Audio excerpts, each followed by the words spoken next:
With the help of an emergency program, London wanted to avoid supply shortages before Christmas. But the conclusion is now sobering. With thousands of special visas for foreign butchers and truck drivers, the British government wanted to tackle supply bottlenecks before Christmas.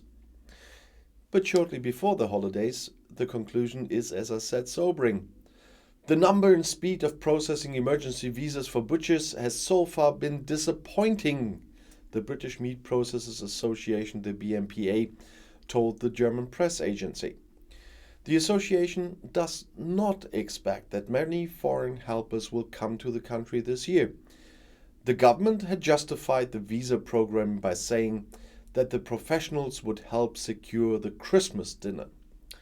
The Ministry of the Interior in London does not want to provide any information about how many people have applied for the visas, which are limited to several months, as truck drivers and meat processing specialists, for example. The agency wrote in response to a so-called Freedom of Information request by the German press agency.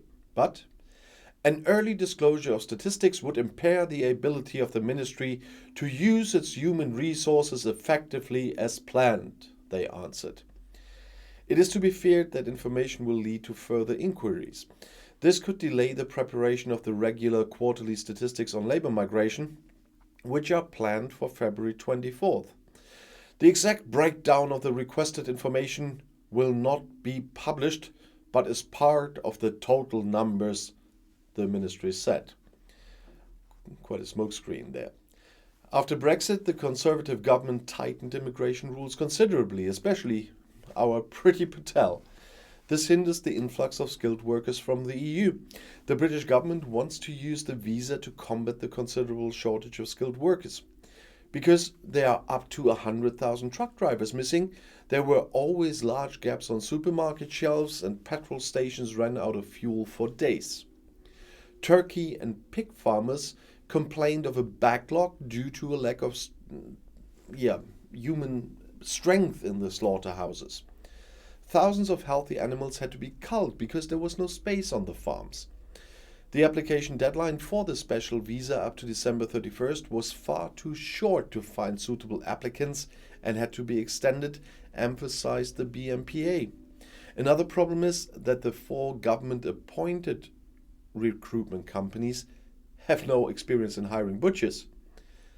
You only know what to look out for and you can accurately assess skills if you know what you're talking about. In total, the government had offered visas for up to 4,700 truck drivers, 5,500 poultry meat processors, and 800 pork butchers. A problem is that drivers of food transports must have a driver's license from an EU member state or from Iceland, Liechtenstein, Norway, and Switzerland. According to the association, the government of Prime Minister Boris Johnson is to be blamed for the situation. It has no understanding of the enormous structural change in the labor market due to Brexit and the corona pandemic. The government has, repeatedly called on business to recruit and train British workers, but skilled workers, as they are acutely needed, simply do not exist in Great Britain at the moment, according to the BMPA. It will take 2 years to recruit and train British people, they say. And their conclusion is, the capacity and morale of the UK meat processing industry suffer from this chronic labour shortages. On November 23rd, the German press agency requested information in a FOI about how many people from which countries had applied for the special visa at the time and how many had been accepted. These inquiries usually have to be answered within 20 working days. The information can be refused if the reasons are precisely stated. And the reasons were, as I mentioned before, more smokescreeny than anything else. And I'll see you in my next video. Bis gleich.